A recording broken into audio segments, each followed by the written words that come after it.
My name is Catalina Franco. I'm a postdoctoral fellow at the Norwegian School of Economics, NHH. And I'm super happy to introduce Bertil Tungodden today to our keynote lecture. He is a professor of economics at NHH, the Norwegian School of Economics, and he is the scientific director of FAIR, which is a center of excellence focused on research on fairness, inequality, and rationality. I'm not going to spend time saying that he has a long list of top publications, very good publications. I want to talk a bit about FAIR, which you may probably have heard of, or maybe not. So this Center of Excellence has three main core topics. One is behavioral economics, another one is labor economics, and the third one is development economics.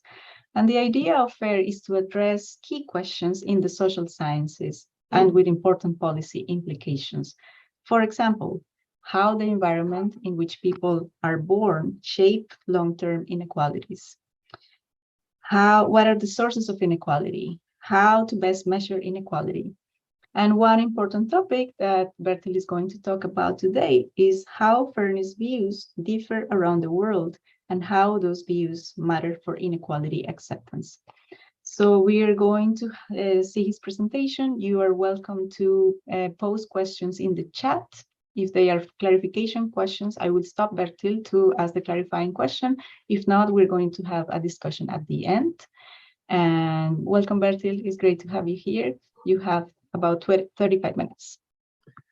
Fantastic. Thanks a lot, Catalina. Really great to be part of the Bergen Summer Research School. So I will talk about fairness across the world, the preferences and beliefs. And I have a lot of stuff I would love to cover, so I probably have too many slides. So please don't hesitate to ask clarifying questions or get in touch with me afterwards if you find this topic of interest. I would love to hear your views on what I'm about to present. So let's see now. So first of all, let me just make sure that my co-authors get the credit they deserve. I have three main co-authors on this project: Ingvild Almås, Alexander Kappel, and Erik Sørensen, and they have done a lot of the important work. And I have many other co-authors also who I will implicitly refer to, because I will talk a little bit about other projects that I'm part of. So please keep in mind the co-authors.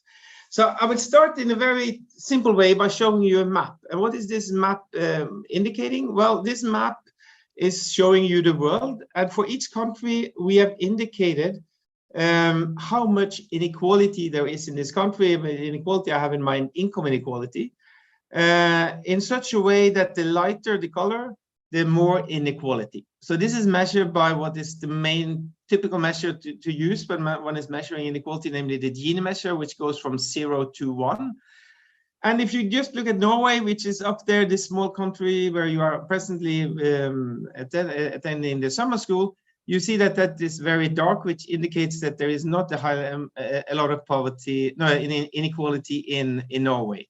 My daughter has for a long time lived in South Africa, and as you can see, there is much more inequality indicated by a lighter color in South Africa, and you see that there is an enormous variance in how much inequality there is in different countries across the world. And I find this extremely fascinating, and this is one of the big questions for the social sciences. How should we understand this? How is it that societies have organized themselves so differently in terms of how much inequality there is in society? There are many bits and pieces to that answer, so I will definitely not give you a complete answer today, but I will try to shed some light on one aspect that I think is important for understanding these inequalities across the world. And to motivate you, I will refer to a book which has been quite prominent, or actually two books by Thomas Piketty in recent years, where he is talking about inequality and what is driving inequality in the world. And he says that every human society must justify its inequalities. Unless reasons for them are found, the whole political and social edifice stands in danger of collapse. And then he goes on and he talks about meritocracy being the modern justification of inequality. And I will actually dig into this idea of meritocracy and study whether this is actually true. Is it the case that the meritocracy is the main justification for inequality across the world? Actually, if you go to economics, there are two classical stories for explaining why inequality is in some ways accepted in a society. One standard one, I call it the selfishness story, is basically saying that this is about selfishness. And it's about the selfishness of the rich, who in one way or another manages to avoid redistribution of income and therefore maintain their richness. There are many versions of this story, and I will not talk too much about it, but I will return to it at the end. The other main story among economists is a little bit different. It says that, well, this is all about what we call the equality efficiency trade-off. So it's really like equality would be great, but I mean, in order to provide incentives for people, we have to accept some inequality because that is what it makes a society efficient. And actually, I will test today, or report for you a test we have done to see whether this is really the story, not only among economists, but also the story of most people, that most people across the world use to justify inequality. So, but the main purpose of this talk, in some sense, is to introduce to you or motivate you to think about what I call the fairness story. And let me provide one piece of motivation for why I think the fairness story is really, really important for understanding how people think about inequality. So what you see here is a figure that we reported in a recent paper where we compared inequality acceptance in the United States and in Norway. And what we have shown here is, we asked people, when you're voting, to what extent are you taking into consideration fairness issues? Is that not important at all? Is it of some importance? Is it moderately important or very important? And I here indicate for you the share of people who says it is very important, moderately important, some importance, not important. And what you see here is, at least what people report, is that when they are voting or thinking about what to vote, fairness considerations, both in the United States and in Norway, are really important for their voting behavior. And if that is true, I mean, this is self-reported, so maybe it's not true, but if that is true, then it's really important for us to understand, well, what do people mean by fairness? What is fair? And of course, one possible view on fairness is that inequalities, generally speaking, are unfair. So it's basically about inequality aversion, as we say in economics. I mean, people just dislike inequality. And I will refer to that in this presentation as egalitarianism. However, going back to Piketty, what I really think what Piketty and many people are arguing is that, well, that is not exactly picking up what people think about when they think about fairness. So people seem to think that inequality reflecting that someone has performed better, that's fair, but not inequality reflecting brute luck. If someone just have been unlucky and someone has just been lucky. And Piketty says that this is a cornerstone in modern society. So a big question is, well, is that really true? Are people really meritocrats in their thinking about what is a fair and unfair inequality? And there are other positions. Another prominent, potentially prominent at least, position is what we call libertarianism, and that's a label. It can mean many things, but what we have in mind is that people may think, well, actually, whatever comes to you is good for you, and I think that is fine as long as there are no violations of procedural fairness. If you are lucky, great. I mean, you should keep your luck. So that is a view which says, like, I don't make this distinction between whether it's luck or whether you have performed and that's why you are rich. What I basically think is, like, as long as people don't violate the rights and rules, it's fair whatever comes about. So I will come back to these three fairness views. Actually, we measure globally, I mean, the prevalence of each of these three fairness views in different countries. A second main point that I want you to keep in mind after the talk and when you're thinking about inequality is that it's not only about, like, what I think is fair or unfair, but it's also about my beliefs about how the economy is working. And what I'm saying here is have in mind is, like, my beliefs about what is actually the source of inequality. Why are some people really richer than other people? Is it because they were lucky, or is it because they actually have performed really well?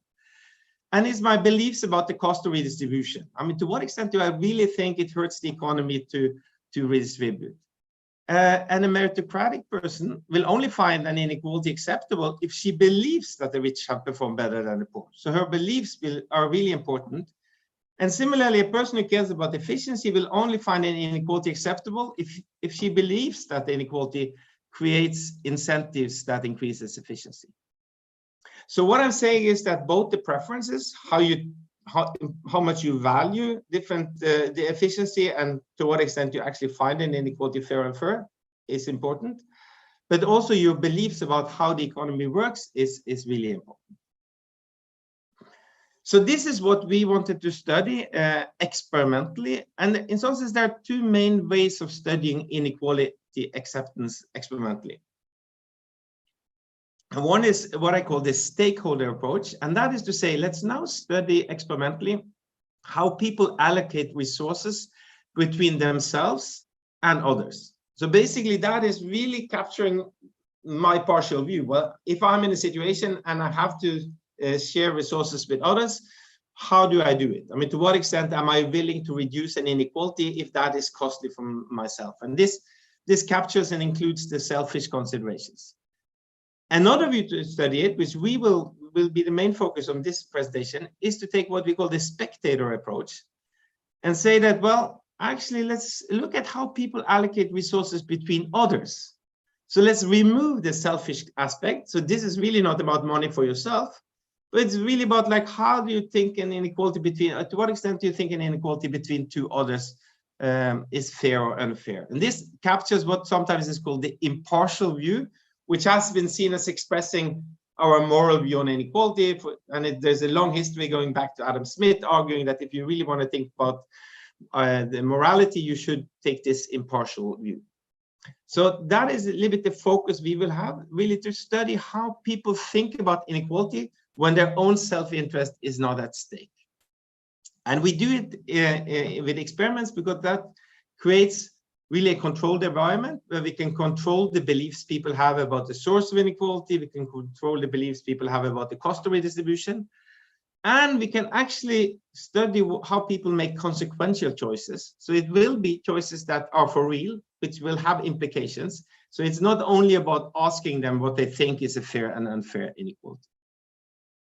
So that is the background to give you the big picture of how we are thinking. And I now want to dive into the fairness across the world study, where we basically wanted to study how cross-country inequality differences relate to people's moral views on inequality in different countries. And I think taking this global perspective is really interesting for many reasons, partly because we can really look at variation in inequality across countries, but also because we can move beyond what is commonly called the weird people focus in the social sciences, where a lot of the experiments are just done on a certain subsample of participants in the Western educated, industrialized, rich democracies. So by taking the global outlook, we will really be able to have a better understanding of the extent to which people, for example, are meritocratic in their thinking about inequality acceptance. A major question that I'm sure you all will have after my talk is like, okay, so we see this variation, where does it come from? What can explain it? Why do we see these differences across countries? And that is part of the ongoing work that we have at FAIR. So I would be super happy to share that with you also in the future. But for now, I will focus on more describing this variation across the globe. Okay, so how did we do this? We basically collaborated with something called the Gallup World Poll, which is implemented in many countries on an annual basis. It's a big survey company. And we collaborated with them in 60 countries. In each country, we have about 1,000 respondents that take part in the study. We have a little bit more in the big countries. And we implemented on this platform a module that consisted of 3 parts. One part that measured the fairness preferences of people, a little bit along the lines that I've just told you. One that asked them about their beliefs about what has made some people rich and other people poor. And thirdly, also the policy attitudes towards inequality, whether they find inequality in their country unfair, and the extent to which they actually support redistribution of income.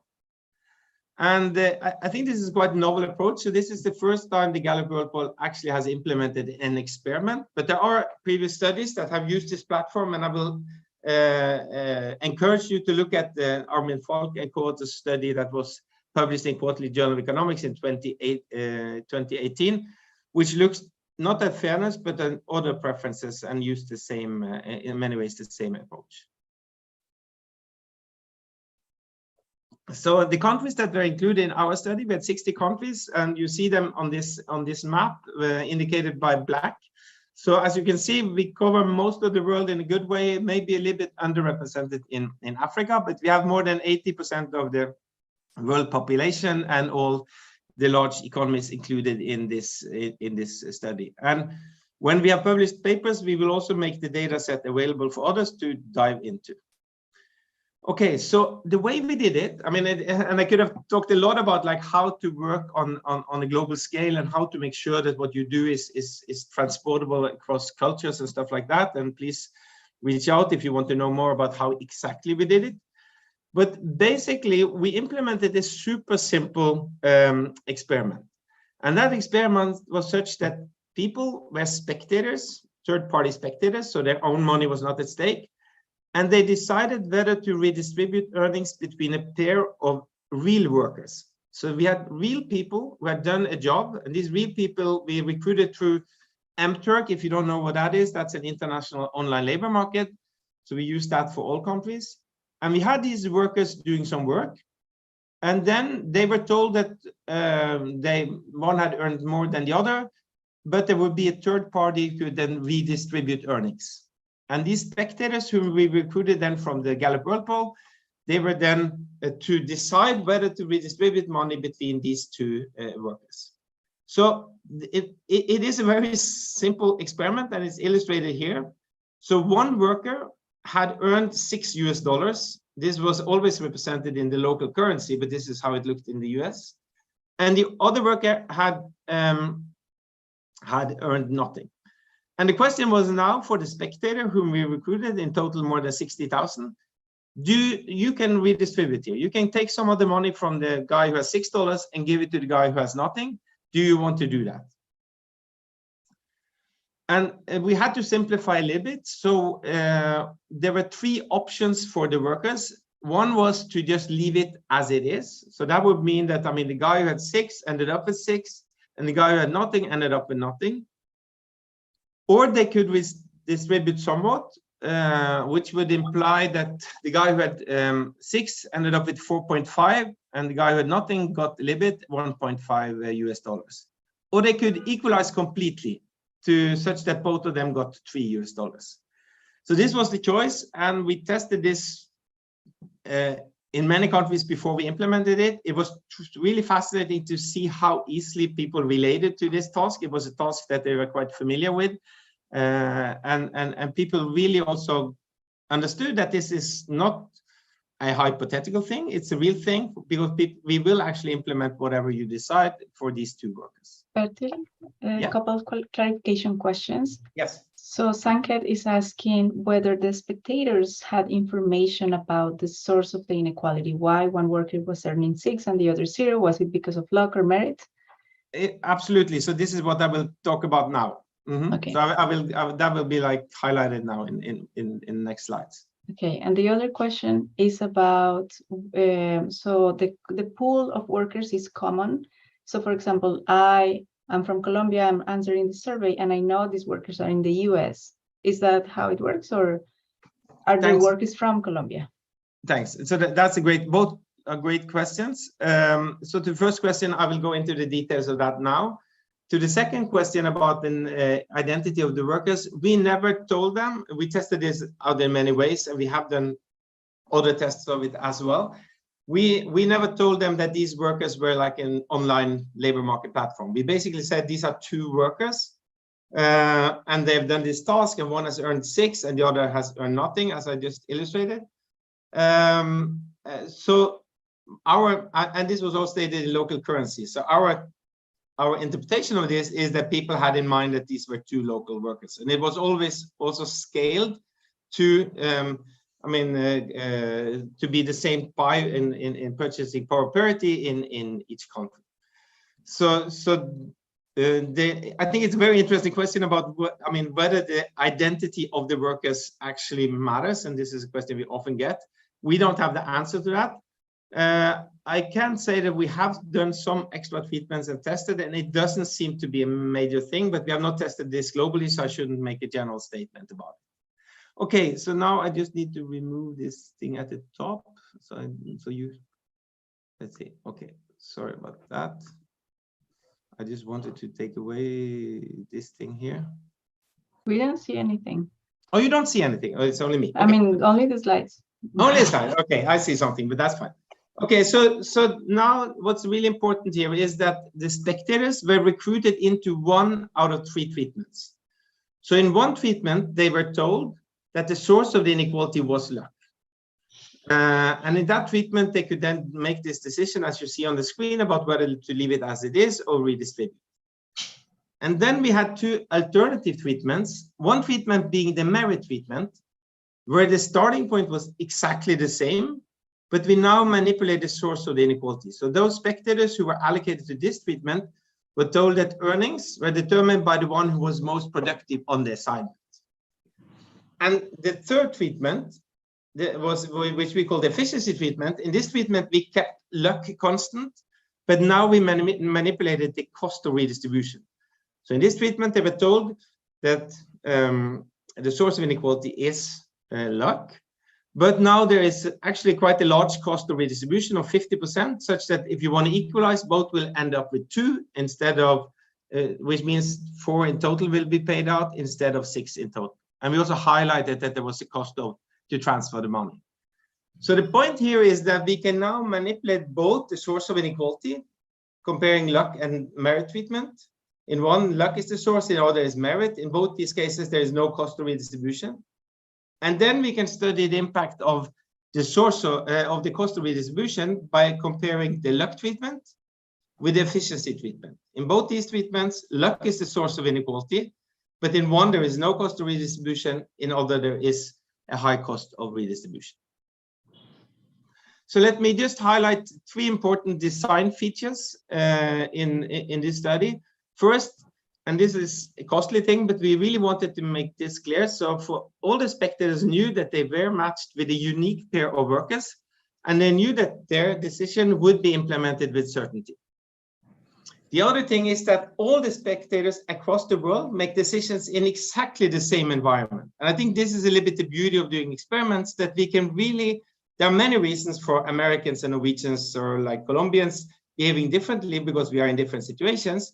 But what this study is doing is that it's saying, let's now take people into the exact same environment, control the source of inequality, control the cost of redistribution, and see whether we still see differences in how they think about inequality between 2 others. And this is, in some sense, the essence of this study. One last clarification question by Stephanie. So the workers were doing the exact same job, hours work, same position, etc. Everything was exactly the same. So the workers were doing the same job. They were all workers at MTurk, but in one, and I should say that the people didn't know the nature of the task of the workers, right? But in one treatment, we measured the performance, that is in the merit treatment. In the luck treatment, we did not. But for the spectators, I mean, we didn't tell them anything about the nature of the work. They only knew in the luck treatment that they had done exactly the same work.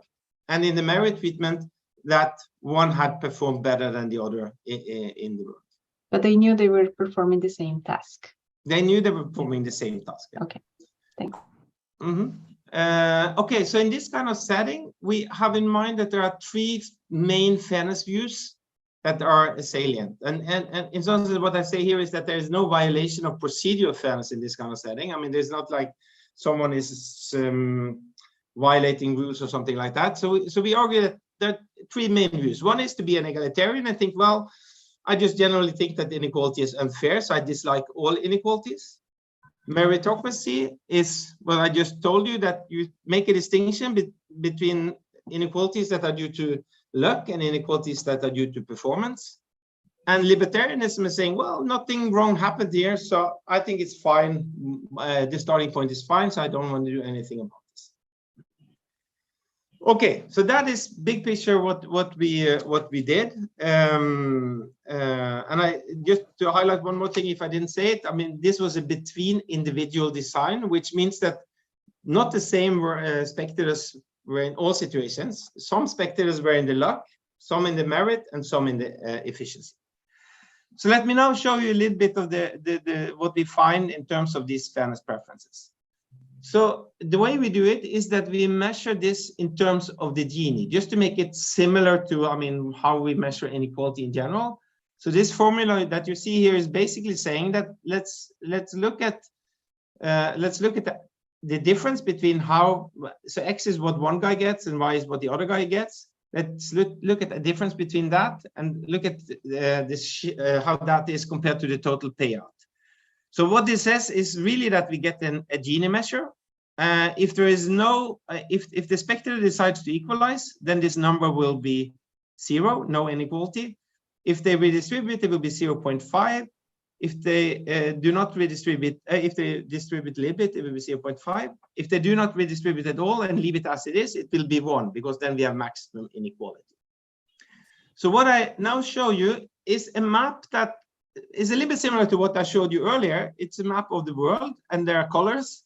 And what have we done now? So what we have done now is that we have basically indicated the inequality implemented in each country in our study by the participants. So this is the average inequality implemented. So we have taken all the spectator decisions, all the decisions of the participants, calculated like how big inequality they have implemented in the Gini between 0 and 1, and taken the average of that. And what you see here first again is we took people into exactly the same environment, but still we see enormous variation in how much inequality is implemented across the world. If you go back to Norway again, sorry for being a bit home biased, you see again that it's very black, which again indicates that in Norway, very low levels of inequality was implemented by the spectators. So this is pooled for all the treatments. I will show you the details in a second. Go down to South Africa again, and you see again that much higher levels of inequality were implemented. Let me now show you in aggregate how this source of inequality, how that matters for how much inequality was implemented. So this is at the global scale. In the luck treatment, how much inequality was implemented? Well, on average, a Gini of a little bit more than 0.4. Maybe the main point of this paper was really to test whether, globally speaking, it matters what is the source of inequality. So we now want to compare the level of inequality that was implemented in the luck treatment with what was implemented in the merit treatment. And what you now see is that there was an enormous increase in inequality acceptance as soon as we changed the source of inequality to be about luck, from luck to performance. And this is just like a shocking big effect. So the inequality is exactly the same. It's only the source that we have manipulated. And you see that this matters tremendously for the spectators. I can show you this on the map as well. So basically what you see here is the average inequality implemented in the luck treatment. So this is first I show you pooled, now it's only for the luck treatment. And I now want to show you what the map for the merit treatment. And keep in mind that lighter colors means more inequality acceptance. And what you see is that the world completely changes. So I love showing the treatment effect in colors, but look at it again, right? This is the level of inequality acceptance if the source of inequality is luck. As soon as they know it's about performance, it completely changes. Completely changes. We can also, and I know this is too detailed for this short presentation, but I just want to show you what we also can do with the data. So here I've shown you by country how much inequality was implemented in the luck treatment. And again, Norway is at the bottom, almost no inequality was implemented. China is at the top, with very high numbers of inequality implemented. And I think it's totally striking to see across the globe how differently people relate to inequality due to luck. If we now do inequality due to merit, you see that this gets much more compressed and it jumps up. And we can, of course, also look at the difference. How big of a difference is there in inequality acceptance between merit and luck? So this is indicating the difference. And what you see is that there is a positive number for all the countries indicated, which means that in all countries, more inequality was implemented in when the source of inequality was merit than when the source of inequality was luck. So I think this is very fascinating. Now you see that this treatment effect, I mean, the importance of the source of inequality was biggest in countries like Canada, Australia, and so on, and smallest in countries like India and China, where you already in the luck treatment saw a high level of inequality acceptance. Let's now compare this to the standard econ setting about like this is a trade-off between equality and efficiency. Right?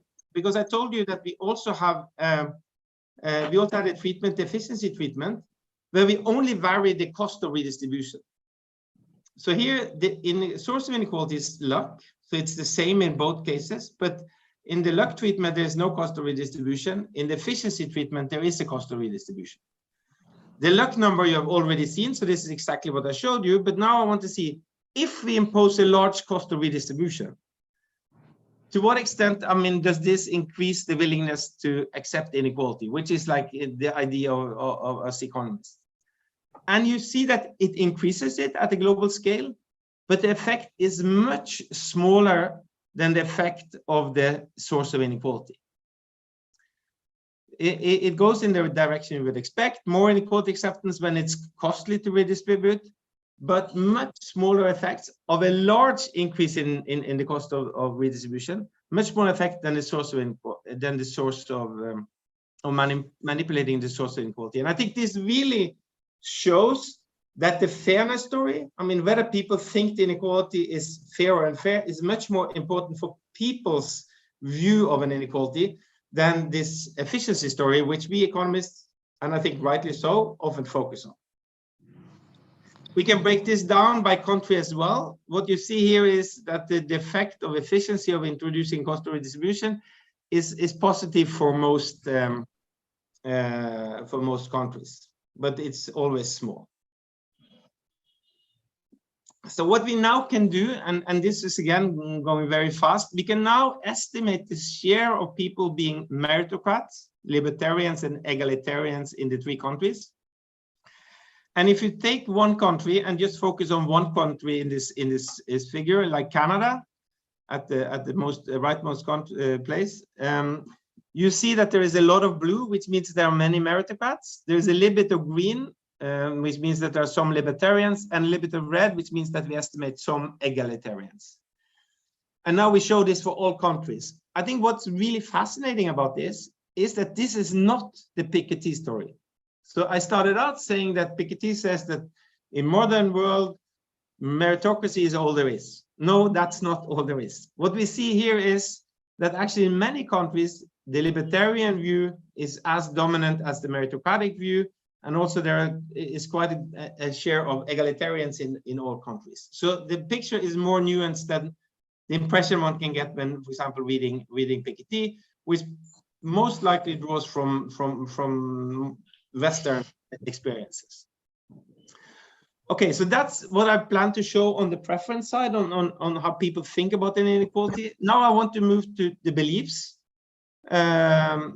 Because we all, as I said, it's also important to for understanding inequality acceptance to see what kind of beliefs people have about what is the source of inequality in society and what is the cost of redistribution. You have 5 minutes. 5 minutes, okay. So basically, what we show you here. Basically, what we did was that we asked the respondents. Well, to what extent they agreed that the rich in their country are richer than the poor because they have been more lucky in life. And if they strongly disagreed, they should report 1, or like what we call 1. If they strongly agreed, they would report 5. So you see on the global scale, you see that the number is something like 3. So on average, it's a little bit like neutral. But the really interesting thing now is to compare that to what they answered when we asked whether the rich are richer than the poor because they have been working harder, had greater innate abilities, the kind of stuff that we think are like reflecting better performance. And what you see is that actually that is absolutely not the case. So on a global scale, people value meritocracy in many places, but they do not think that the rich are richer than the poor because they have been working harder or because they have greater innate abilities. And here I show you for all countries, and again you see that this is basically the story in almost all of the 60 countries that we studied. We also asked them about to what extent you think there is a cost of redistribution. So the way we asked it was whether the rich would invest less and work less hard if they were taxed more. And what you show here with the map is that there's a lot of variation in their answers. The lighter color means that they to a great extent agree on that. So basically what you can visually see is that there seems to be more agreement about there being a cost of redistribution in the poorer countries than in the richer countries. And this is basically, I will end my talk quickly about saying a little bit about more systematically about how this relates to how rich a country is. So what am I showing you here? I'm showing you here the relationship between actual inequality, which is on the y-axis, and how rich a country is measured in GDP. So what you see here is that actually the correlation is such that richer countries typically have lower levels of inequality than poorer countries. We can now compare this to what we found in our study when we looked at people's moral views, because we can say, let's do the GDP and correlate it with the Gini that was implemented in the experiment. And what you see here is that we actually find exactly the same pattern.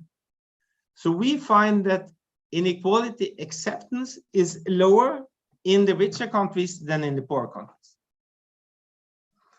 If we now break this a little bit down and correlates on the left here, the treatment effect, I mean, how big of a difference is there in how much inequality is accepted in the merit treatment versus in the luck treatment? You see that there is a very strong positive correlation. So what does this mean? It basically means that meritocracy, this idea of distinguishing between the source of inequality being luck and merit, is much more prominent in the richer countries than in the poorer countries. On the contrary, we do find the exact opposite relationship in beliefs. So in the beliefs, we find a much weaker, a stronger belief that the rich are richer than the poor because they perform well in the poorer countries, and a stronger belief that this is about luck in the richer countries. We can also look at this from an efficiency perspective, and if you compare the efficiency on the left in the efficiency preferences, you see basically that it's not like the richer countries are more efficiency seeking than the poorer countries. We find no relationship there. So that's basically correlating the treatment effect with the GDP per capita. On the belief side, again, however, we find that the richer countries, to a lesser extent, believe that there is a high cost of redistribution than the poorer countries. So I think these correlations with the GDP per capita is really fascinating. I think I should stop here. In the paper and in the longer presentation, I also review how this relates to policy attitudes. And basically what we find there is that first of all, I can show you one figure that is actually quite interesting. First of all, we show that there's a very strong correlation between people thinking that inequality in their society is unfair and supporting redistribution. So that's not surprising. But then we show, and this is what I show on the next table here, then we show that what we have picked up in the experiment is very much correlated with whether people think inequality is unfair. So the left three columns here basically show that if you implement a lot of inequality in the experiment, you are less likely to think that inequality is unfair in your society. If you think that the inequality is in your society is largely about luck, well, then you are more likely to think that inequality is unfair. If it's about merit, you are less likely, and so on. So what we show is that the policy attitudes people have seem to be very correlated with the preferences and beliefs that we capture in the in our experiment. So I think I will stop here. I also have a part on the selfishness story that's covered in a paper we just published in PNAS, so you can also read it there. What I want you to take two things from this quite dense presentation. One is that when you're thinking about inequality acceptance, why people accept inequality, a lot of this, I will argue, has to do about whether they think this inequality is fair or unfair. So people do not really have the efficiency concern in mind.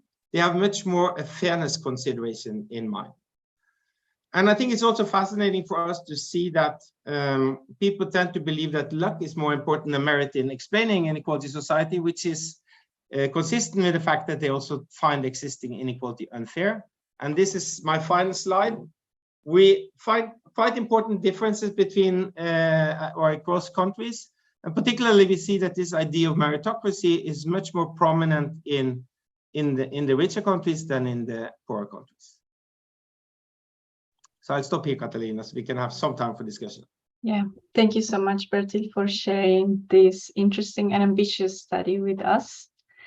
There are some questions. I think they are interrelated, so I'm going to summarize both of them. So people are wondering about whether personality features, political views are linked to these fairness views, and maybe also like cultural dimensions. So from your work or from other work, do you know if there's any relationship between the two? No, so this is really fascinating, and clearly I didn't have time to cover it. So let me just say about personality and political views. So clearly we have looked at, I mean, how this correlates with political views, and it's very strongly correlated. In terms of personality, we have also done some, but maybe I want to highlight that it, for example, it relates quite a bit to whether you are religious or not, right? So that's one thing that people often think about, like to what extent does it matter? I mean, how you think about luck, whether you are a religious person or not. And we are about now to prepare a paper that focuses particularly on that. And we see that religion matters, actually in the sense, in the way that people who are religious tend to be more accepting of inequalities due to luck. This is clearly also related to cultural factors. So I just now focused on how it was related to income and GDP. But for example, in interpreting what we find in Asia, in terms of, I mean, the high acceptance of inequality also due to luck, this clearly can potentially, I mean, relate to certain features in the cultures. In India, it could be related to religions, as I mentioned. In China, it could partly be related to the fact that it's a common feature in Chinese culture, with me not being an expert, that you should not, in some sense, intervene in others' affairs, right? Which will create this kind of default focus where you say, like, okay, that inequality is none of my business. I just want to leave it as it is. So I think there are many interesting, I mean, questions related to how these big, broad patterns that I show you are related to both culture and personality, and we are working on that in our own papers, but we also hope that others will pursue that when the data becomes available. There's another question. I'm not sure I understand, but I'm going to read it and maybe you understand it. Mm-hmm. What about the correlation between the change of inequality and inequality acceptance? So I guess what speculating if this is really about whether recent changes in the country where you live, for example, whether that can have an influence on your inequality acceptance, right? So it goes again to, like, where does this inequality acceptance come from? And we have not really looked at, well, we have looked at a little bit, and that's a separate project, to what extent this is driven by people experiencing shocks in the economies. And we can look at, like, to what extent you have been exposed to shocks, and to what extent, I mean, that influences your inequality acceptance. And we find also some evidence of that. So that's clearly part of the package. So I think, big picture speaking, there are many pieces that, I mean, contribute to inequality acceptance at the deeper level, and one of them is clearly, I mean, your personal experiences in terms of like income shocks, or in terms of like inequality shocks. Yeah, okay, so I think time is up. So I think we have to wrap up here. There's a question about sharing the slides. I don't know if it's possible. Maybe there's a paper already available that they can, where the graphs are, or is it possible to share the slides? Yeah, surely we can share the slides. I'm sorry to say that we are always very slow about writing up the paper. There is a paper available in terms of the part I didn't talk about, namely the selfishness part. So this came out in PNS this year. So this is like readily available. But I will definitely share the slides, and we'll be happy to send the paper to anyone who sends me an email. I'll follow up on that. And thanks a lot for all the questions. And sorry if I rushed it, but hopefully, I mean, you got the main points that I wanted to convey. Thank you so much. Thank you, everyone.